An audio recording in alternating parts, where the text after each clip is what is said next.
Thank you, Dr. Agarkar. You have been planned this program in such a way that I will come at the end, and there is one instrument there which won't permit me more. So I'll be very brief. Well, friends, somebody has said that this conference on Bhaskaracharya, what we have heard, maybe it can continue for months or years, I don't know. For one scientist in this country, Bhaskaracharya. And Dr. Phatak, you will now know that why we have invited you, that you are a teacher. And Bhaskaracharya, I suppose, was a teacher. So he had close relationship with mathematics and teaching. And that's the reason why we invited you. You have passion, you have commitment, and you have great devotion. A couple of things I can tell you as an organizer, and in the beginning only I talked to you, that organizing such conferences, for physics, chemistry, mathematics, simple, modern, there would not have been such a problem. But for anything like this, history of sciences or mathematics, is problematic basically because these modern institutions, they utterly lack the resources. That's the library. The grants available for them are so small per student that hardly they can purchase the modern books also. And unless and until our libraries are enriched with at least some portion of it with this couple of books, how can they read? How can our teachers teach them? So I thought we had invited Dr. Anil Kakodkar, who is also related with many government projects related to education. You are here, you are also related to education.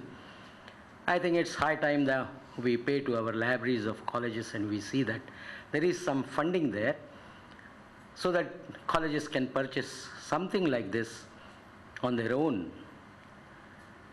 Friends, there are a couple of things I also must note.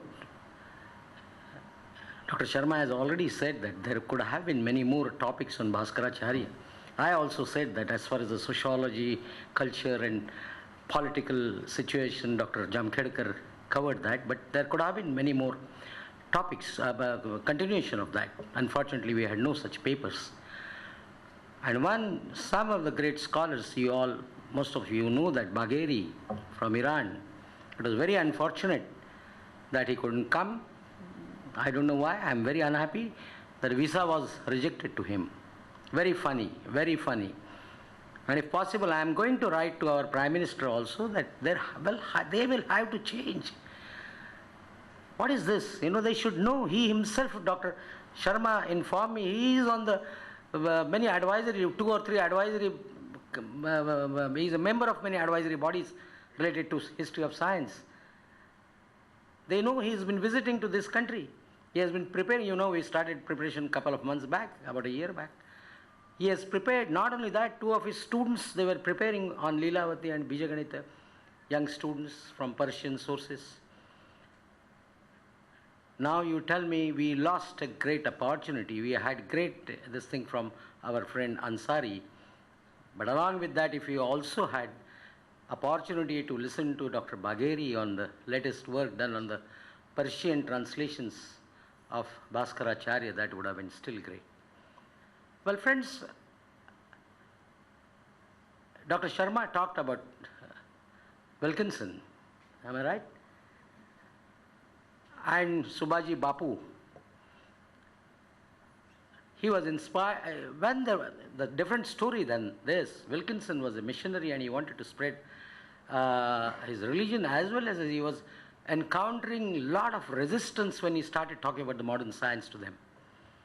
And then he was a very intelligent man. He thought, why? I can't do that. I can't tell them Copernicus. He wanted to teach them Copernicus and wanted to show them that how the Puranic and this concepts of origin of universe and other things are not correct.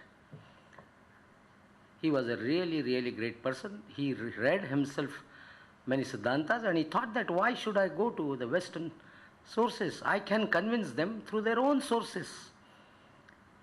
And this Subhaji Bapu, with his help, Subhaji Bapu wrote a wonderful book, probably one of the earliest book in Marathi, Siddhanta Shiromani Prakash. And that's the first book, which with the help of Siddhantas and with Bhaskaracharya's works, he tried to explain or meet two East and West. He's talking about Copernicus in that, and it's a Marathi book. He wrote many Sanskrit books also. My point here is that inspiration remained there about 19th century, not very far.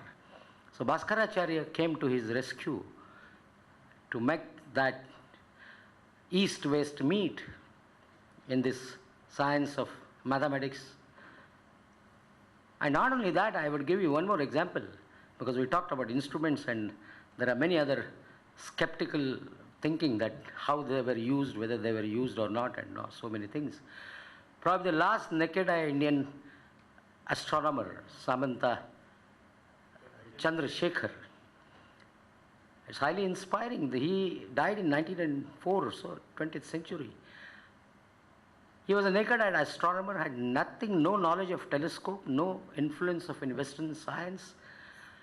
He was inspired by Bhaskaracharya. And then he also wrote Siddhanta Darpana.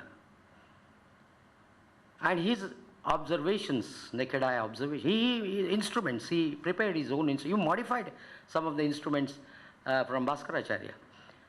And his observation, positional astronomical observations, they were surprised, were very closer to the modern observations at that time and after his death also. My point here is, which I also talked, we talk a lot about the educational system, but how these people are born. Of course, no question of computers, but that probably his father was also responsible. In case of Bhaskaracharya, we know that his father, his family, his many generations. Can there be a lesson in that? At least the Bhaskaracharya we know from the inscription, that his grandfather, father, his son, his grandson, generation after generation, they have contributed so much to the mathematics, astronomy and astrology probably. How is it possible? How can it happen? So there is something in that tradition. Maybe that politically we don't want to talk about that tradition, we don't want to talk about those pandits, we don't want to talk about that contributions. Well, friends, I'll come to the last point. There was a selfish motive also in organizing this conference. That I told you there are about 10 to 15,000 young students in formative age. What to do? How to talk to them? How to convince them? Believe me, those are students sitting there, more than 100. Many of them have started and they asked me, can they learn Sanskrit? Those who are doing other humanity branches, they ask, can they learn mathematics? Is it not a success of this conference?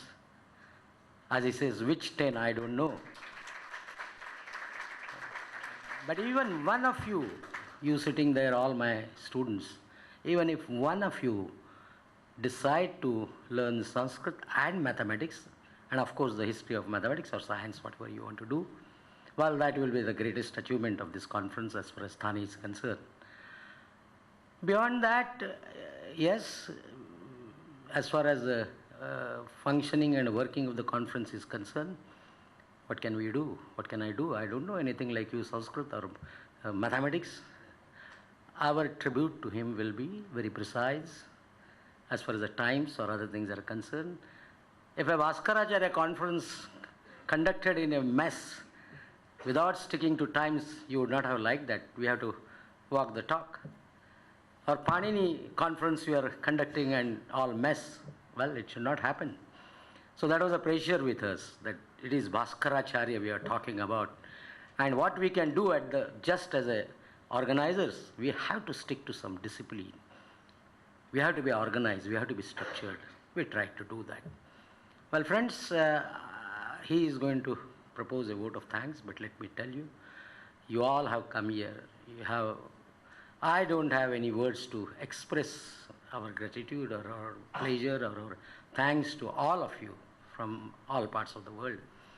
And only I can assure you that yes, that library part we can definitely enrich And all of you, I request, if at all you want to continue, please send us the books or suggest us the books. We would start collecting them. The website, that idea, thanks to again Dr. Sharma, that you know that how valuable it is. Where in the modern days, can you go? You can go because that's your profession, but otherwise a common man cannot go to every library and find out the books are not available. So let there be one place where all these contributions would be available. Now I know there are royalty problems or so many other problems, but publications or papers published about 50, 70, 80 years back, we can very well put there, or those of you who feel that they can put in the open source movement is there. So can we use that?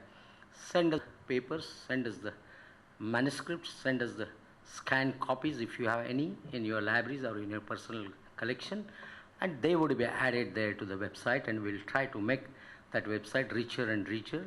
And at least for Bhaskaracharya, we can say that there is one website, one place where any newcomer or any expert can go there and see the contents easily without any problem. Well, friends, again, I must thank you. He is going to thank, so I am not going to take much of your time. With these few words, ultimately I would say, as a management, we are extremely happy. Thank you.